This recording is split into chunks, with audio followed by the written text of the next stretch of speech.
invocando a proteção de Deus, eu declaro aberta a sessão desta Câmara Criminal no dia de hoje. Eventualmente estou na presidência, em substituição ao desembargador Glauber Rey, que entrou de férias. Então, a todos os meus cumprimentos e dando seguimento aqui à nossa pauta, não é? A organização dos trabalhos, eu submeto à votação a ata da sessão anterior. Em votação, aprovada a unanimidade. Expediente, Ana.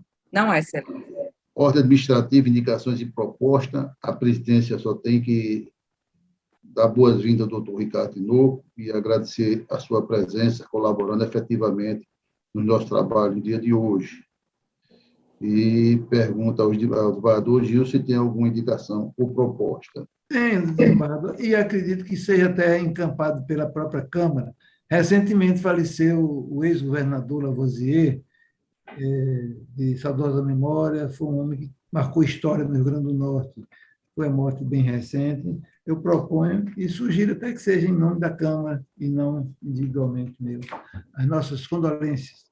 Me somo a Vossa Excelência e consulto o doutor Ricardo Tinoco, se acompanha esta proposição. Eu adiro integralmente a proposição do desembargador Gilson. Então, aprovada a unanimidade. Mais alguma indicação ou proposta, desembargador Gilson? O Ministério Público se associa, desembargador Saraiva. Pois não, excelência, se associa ao Ministério Público. Não, desembargador, totalmente essa. Doutor Ricardo Tinoco, alguma proposição, alguma indicação? Não, desembargador, apenas agradecer a generosidade da referência ao meu nome na participação dessa sessão, em substituição ao desembargador Glauber, por um período mínimo, mas que me traz bastante satisfação em poder contribuir. Apenas isso. Pois não, excelência, a alegria é nossa. Acorda, alguma assinatura, conferência de acordo? Não tenho. Doutor Ricardo Tinoco? Não, também não. Também não tenho. Vamos ao julgamento. Pedido de sustentação oral, o primeiro é o 34 da nossa pauta, é o HC 81.007/86/2021, da minha relatoria, onde é impetrante Francisco da Chaga Medeiros e paciente Ardiles Medeiros Dutra. O advogado está presente, Ana? Está. Doutor Francisco. Desculpe, doutor Francisco da Chaga Medeiros. Opa! Bom dia, seja bem-vindo. Vossa Excelência tem 10 minutos para sustentação. Muito bom dia a todos e a todas. Saudar o eminente desembargador Saraiva Sobrinho, eminente relator deste HC, saudar o desembargador Gilson, saudar o doutor Ricardo Tinoco, que eu vi há bastante tempo, não lembro mais nem a comarca, não sei se foi em Parelhas, acho que foi no Seridó. Satisfação em revê-lo. Eminente representante do Ministério Público, doutor José Alves, serventuários da Justiça e os demais colegas que integram essa seleta sala virtual. Bom, o que está em julgamento neste momento é um HC que tem como paciente o jovem Ardiles Medeiros Dutra, né?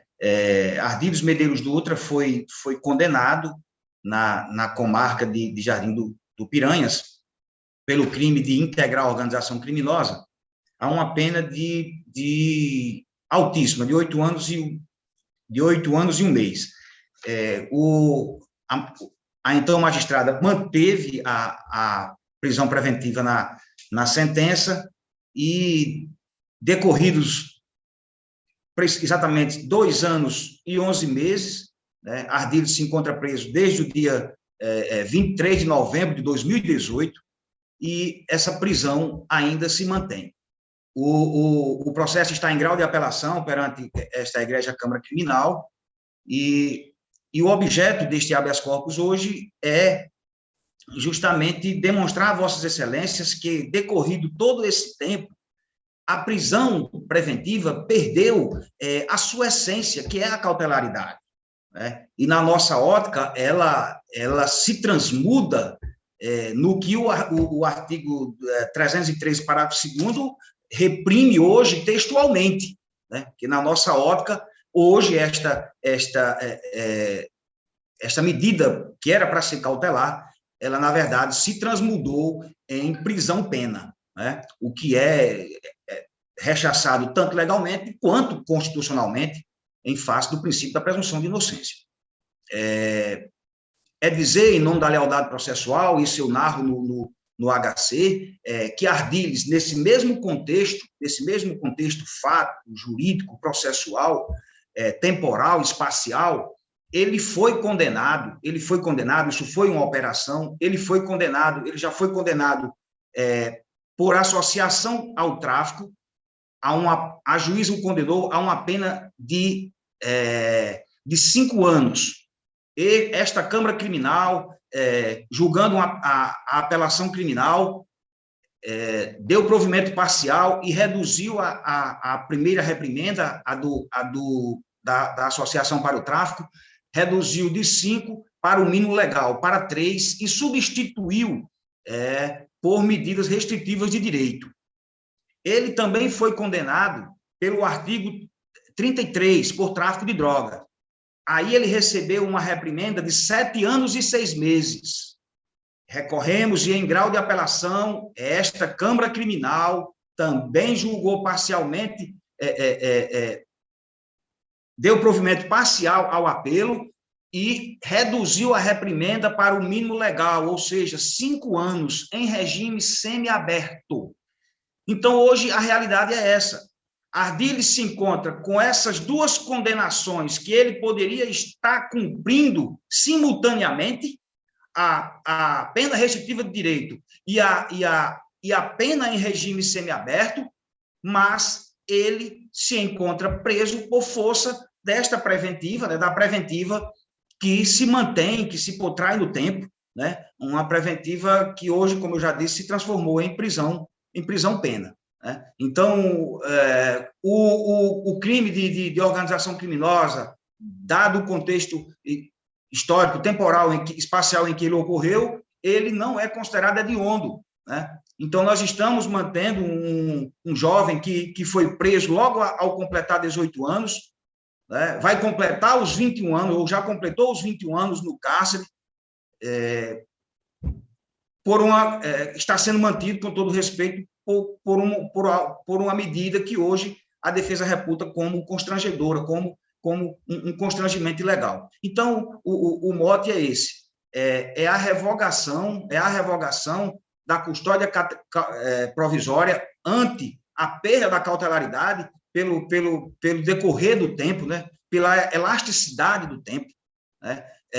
Um crime que, como eu disse, não é hediondo, então, para a execução penal, para a progressão penal, ele só teria que cumprir 1/6, né? Então, diante de tudo isso, nós entendemos que ele já cumpriu, né? Ele já cumpriu, são 3 anos atravessando um período de pandemia, né? Um jovem de apenas 18 anos, então eu acho que seria de bom alvitre, de boa ordem, né? Tecnicamente, juridicamente, a revogação dessa custódia que não é mais cautelar, a fim de que o jovem Ardilhes pudesse aguardar o trânsito em julgado desta sentença, que ainda está em grau de apelação, ele possa aguardar em liberdade. E aí é uma liberdade que vai ser uma semi-liberdade. Por quê? Porque ele vai ser simplesmente transferido para o regime semiaberto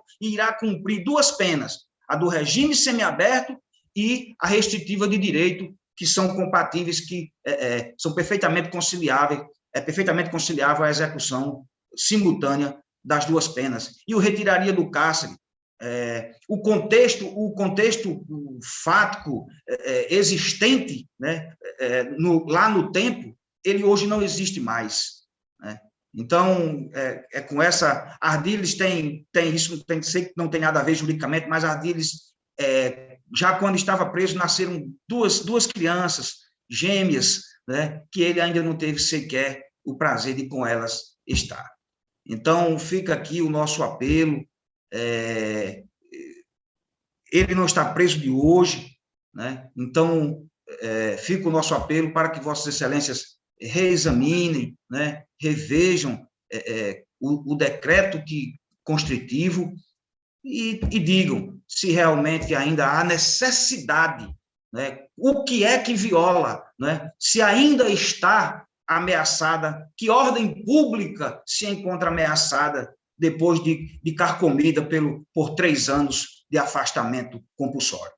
Então, fica aqui o nosso apelo, né, a Vossas Excelências, para que examinem com todo cuidado, né, e vejam se não há, tecnicamente, juridicamente, processualmente, probabilidade do jovem Ardiles aguardar o julgamento desta apelação, aguardar o trânsito em julgado da sentença em liberdade, junto aos seus, trabalhando com os seus tios na tecelagem lá em Jardim de Piranhas, convivendo com suas 2 filhinhas, enfim, numa perspectiva de que tenhamos, apesar do cárcere, infelizmente, dizer o contrário, mas que tenhamos Ardiles dentro desse processo de readaptação, de ressocialização.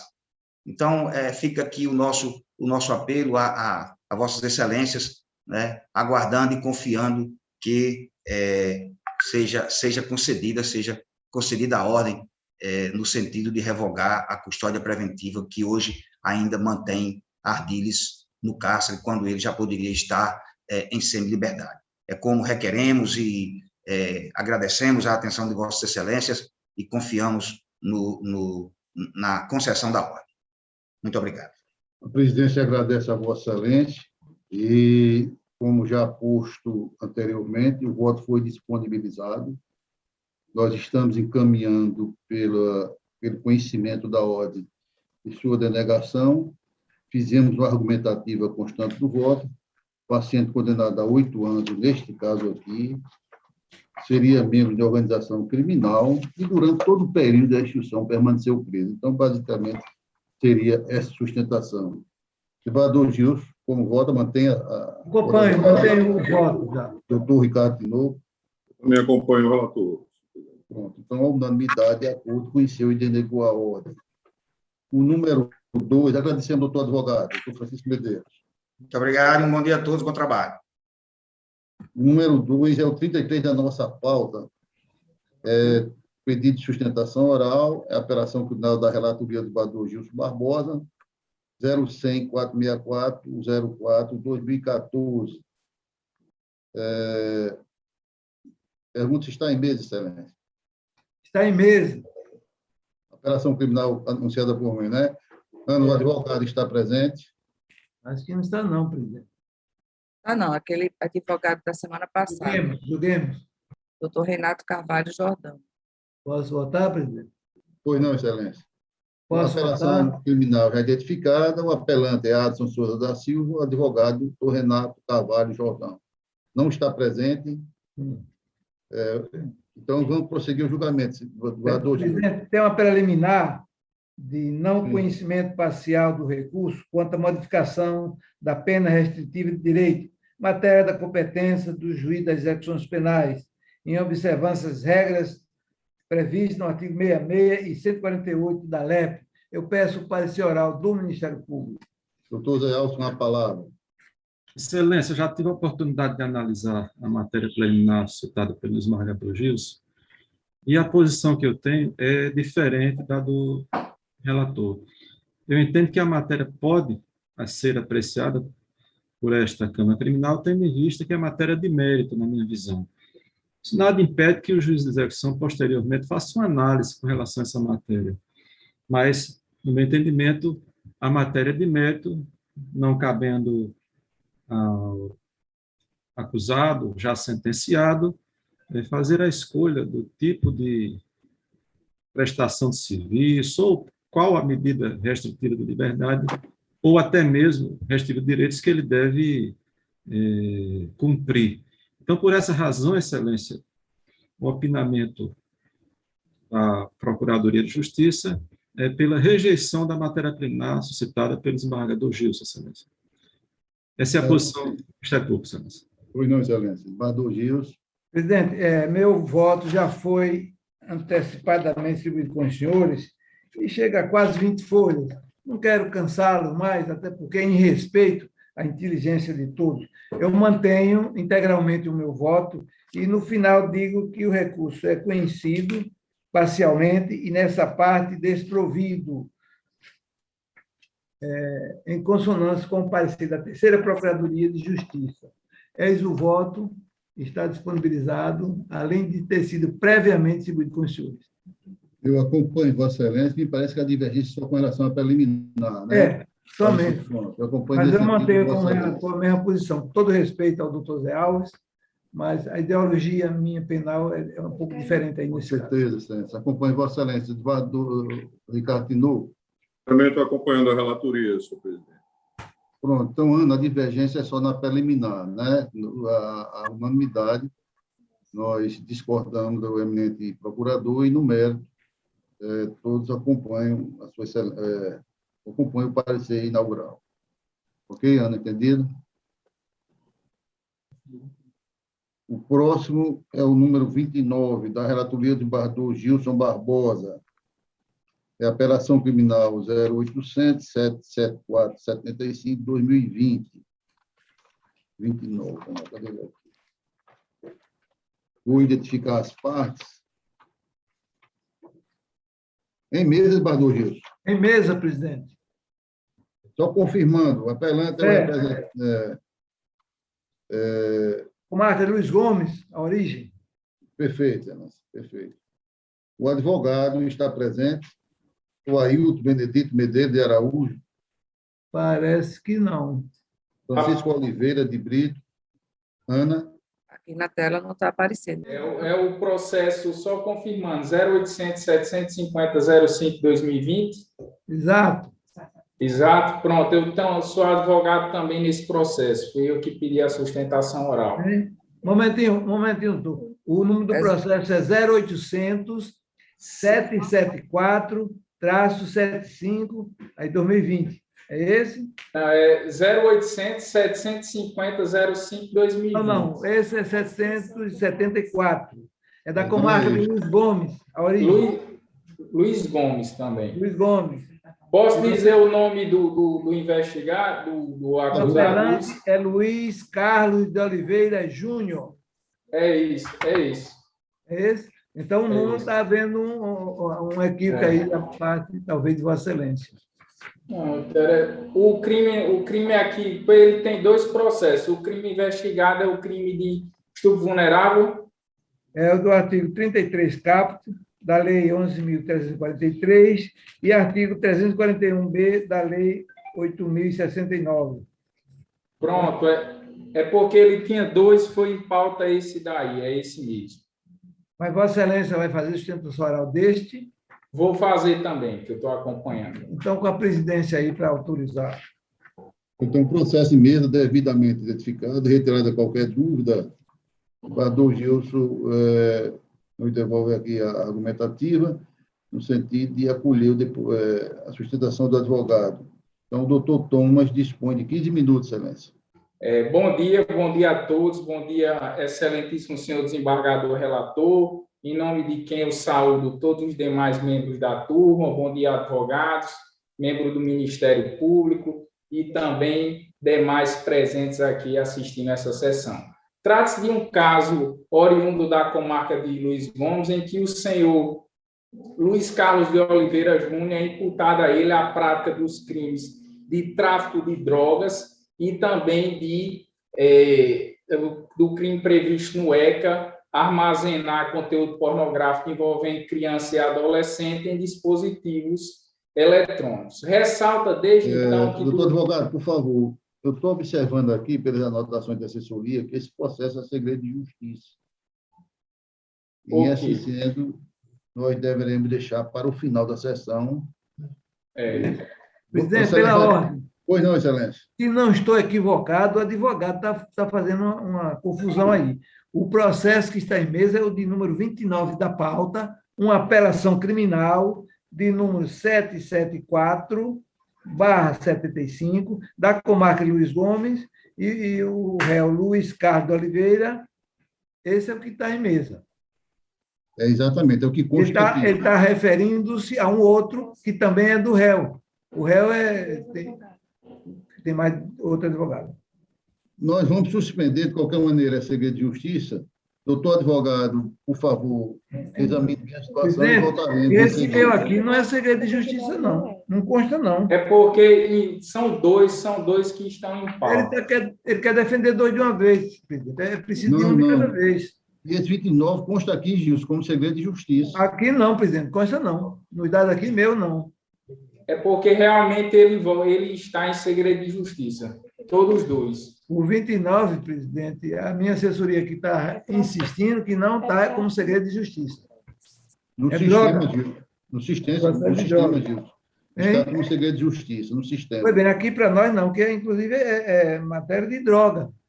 Entorpecente. Mas é porque envolveu delito também. Não, tem busca e apreensão, não consta não. Mas se Vossa Excelência determinar, não vou... Não, se Vossa Excelência, quanto relator, diz que é no segredo de justiça, nós vamos dar seguimento.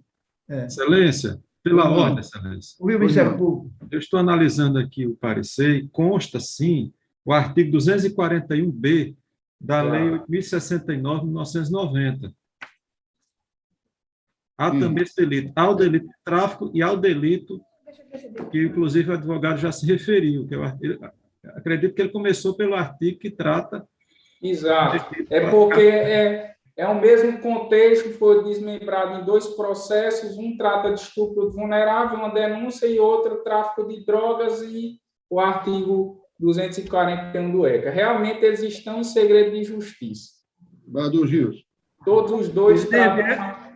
O equívoco todinho havido é em decorrente desse sistema de informática, que eu sugiro a Vossa Excelência, se for o caso, oficiar a presidente do tribunal para tomar uma providência, porque dá uma informação, fica o relator sabendo de uma coisa, o advogado de outra, isso não é razoável.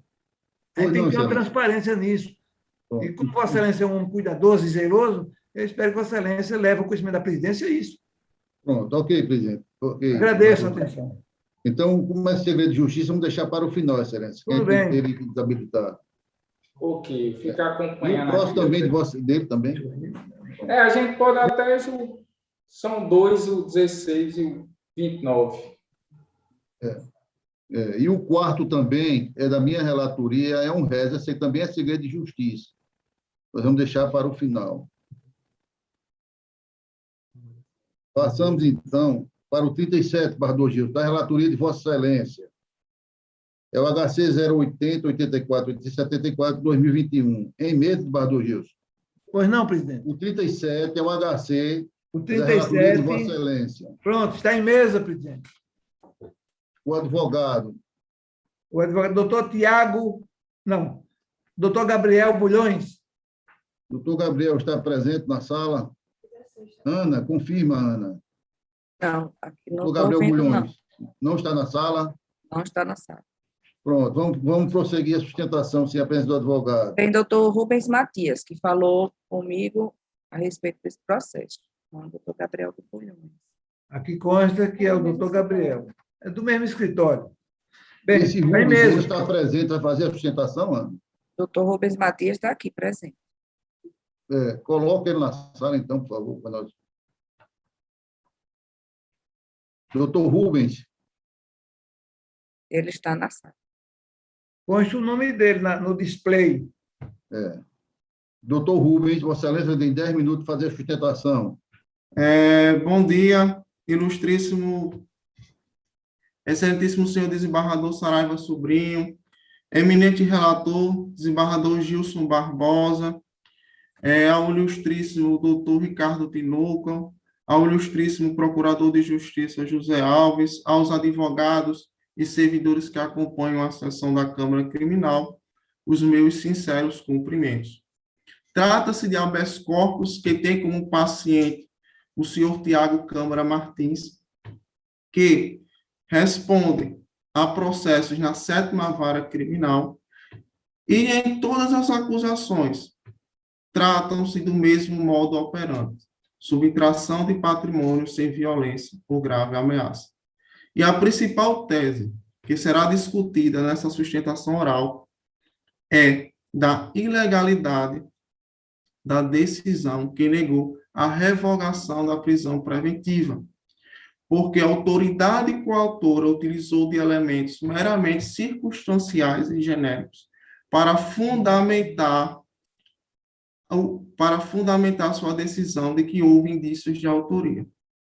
Em primeiro lugar, as câmeras de vídeo que capturaram toda a ação delituosa só verificaram apenas um único indivíduo, e a autoridade coautora, na sua fundamentação da decisão da prisão preventiva, utilizou de fundamentação genérica, abre aspas, assim disse a autoridade coautora, possui compleição semelhante à dos acusados Wildner e Tiago. Ora, excelência, trata-se de fundamentação demasiadamente genérica, e com essa fundamentação, ela consubstanciou, dizendo que, por meio dessas meras suposições, houve indícios de autoria. Em segundo lugar, o delegado responsável pela investigação criminal, o senhor Andresso da Silva, deixou bem claro, em seu depoimento, que poderia ter havido um maior aprofundamento das investigações para permitir uma maior solidez na participação do senhor Tiago Câmara Martins na ação delituosa. E, em terceiro lugar, o senhor Tiago Câmara Martins, tanto no inquérito policial como na audiência de instrução e julgamento, foi coerente e conciso em dizer que não participou em nenhum momento da ação delituosa.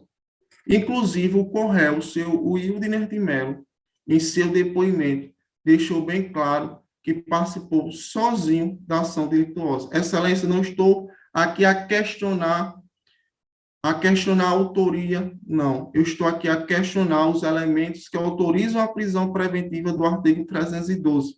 E um deles são os indícios de autoria que não estão presentes no decreto preventivo.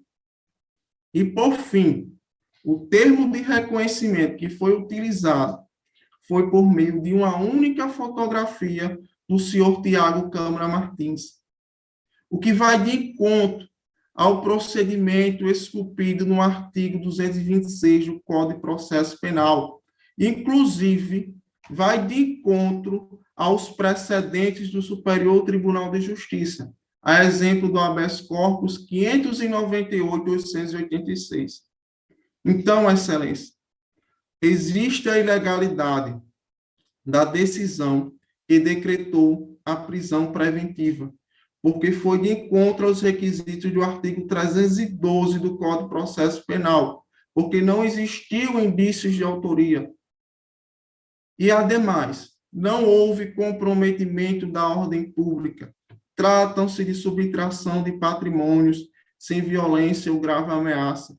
Perfeitamente possível a aplicação das medidas cautelares do artigo 316 do Código de Processo Penal.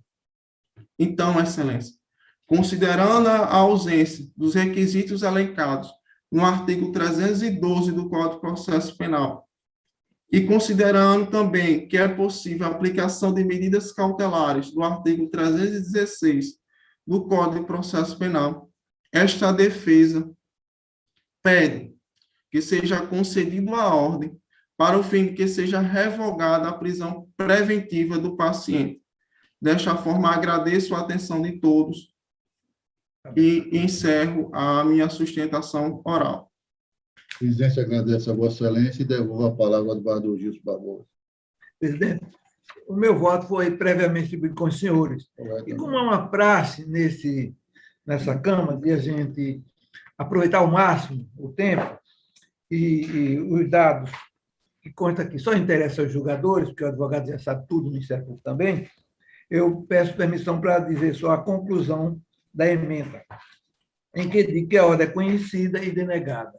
Eu acompanhei Vossa Excelência, relancei o voto, o advogado Ricardo Tinoco, como voto.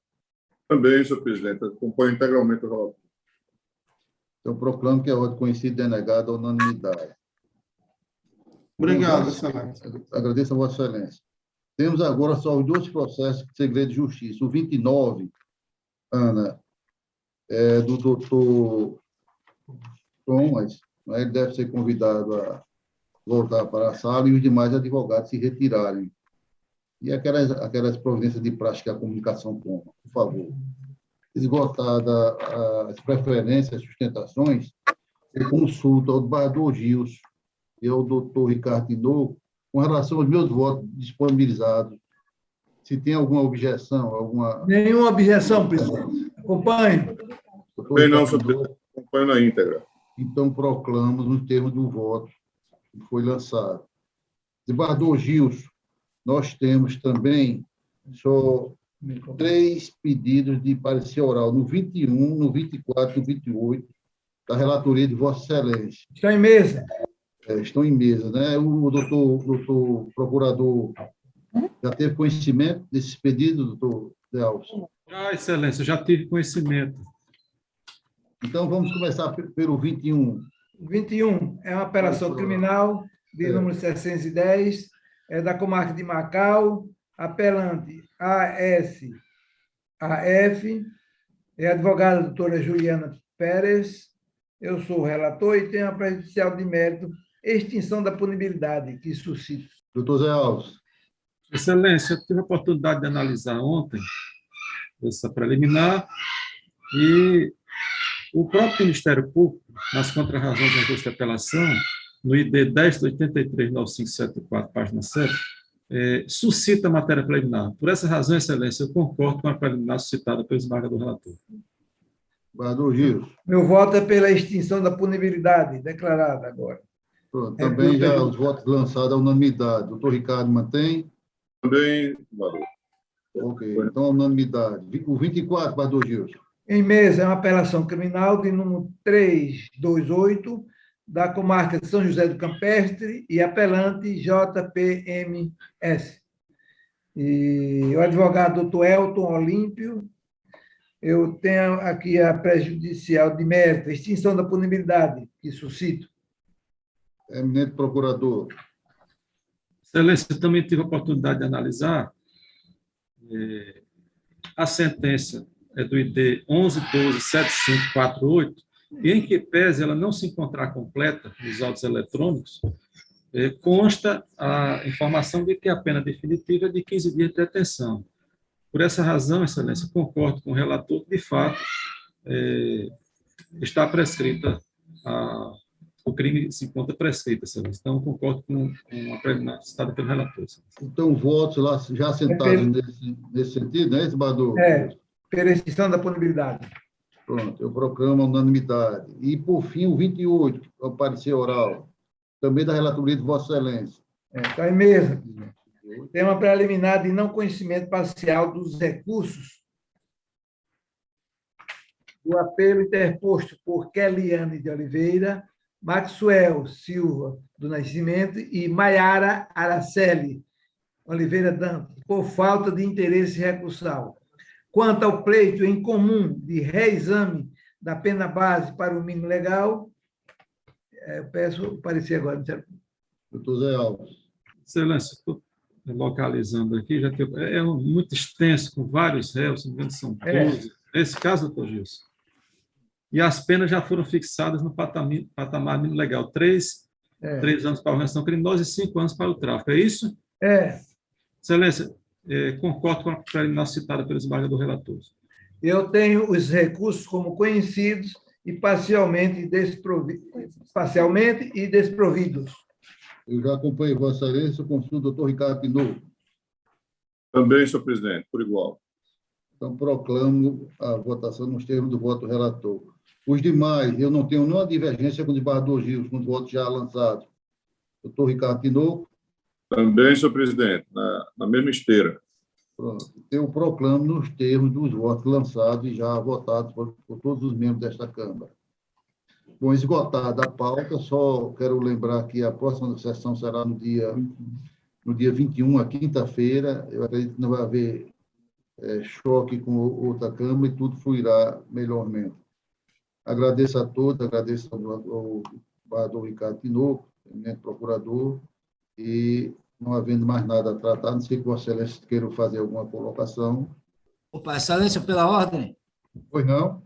Excelência, é um julgamento de uma apelação que entrou na pauta hoje e eu não vi o julgamento. E também eu entrei na sala desde as 8h10, 8 e pouquinho, e fiquei aguardando ser colocado na sala, né? Fiquei na sala de espera. Apelação, deixa eu dar o número, por gentileza, para a gente... Ela foi colocada em pauta, veio da outra sessão para essa, tá certo? Deixa eu pegar aqui só o número, só um instante. Apelação 0100-464, dígito 4, de 2014. Repita o número, Excelência. O processo aqui, né? O 0100-464-04, 2014. O embargador é o 33º. Já foi julgado, inclusive, com sustentação oral, mano. Se for isso aí, eu acho que... Não, foi aquela hora que chamou pelo advogado, ele não estava. Ele não estava aparecendo para mim. Doutor Renato Carvalho Jordão. Eu estava na sala desde as 8h10, aí aguardando, na sala de espera. Excelência, Vossa Excelência foi chamado e não respondeu. Ele só entrou agora. Infelizmente. Não, eu estava, se possível, Excelência, tá certo? Poder confirmar isso, porque isso fica fácil de confirmar no site, no próprio Meet, aí vai ver a hora que eu entrei e fiquei na sala de espera. Fiquei aguardando, não tenho como entrar, eu só consigo entrar depois que sou aceito na sala. Só me aceitaram na sala agora, no final. Ele só apareceu comigo, para mim, de fato, agora, desembargador. Pode ser alguma coisa do sistema. Então, se Vossa Excelência só apareceu agora, Excelência, nós não... Para mim, mas podia ser que ele estivesse na sala. Para mim, foi para a Câmara como um todo, não é isso, Ana? Não é só para você, é para a Câmara, né? Foi chamado, foi anunciado, e nós não podemos voltar atrás. O processo já foi julgado, certo? É o 33, inclusive com parecer oral e tudo, pelo desprovimento do recurso. Ok? Bom, Excelência, então, no caso, tomar as medidas cabíveis, tá certo? Porque, na verdade, eu estava, tá certo? E por um equívoco... Vossa Excelência fica à vontade, nós não vamos discutir isso, foi registrado o fato, Vossa Excelência fica à vontade. Então, a sessão já encerrada, como já disse, apenas eu tentei ajudar Vossa Excelência para clarear. Muito obrigado a todos.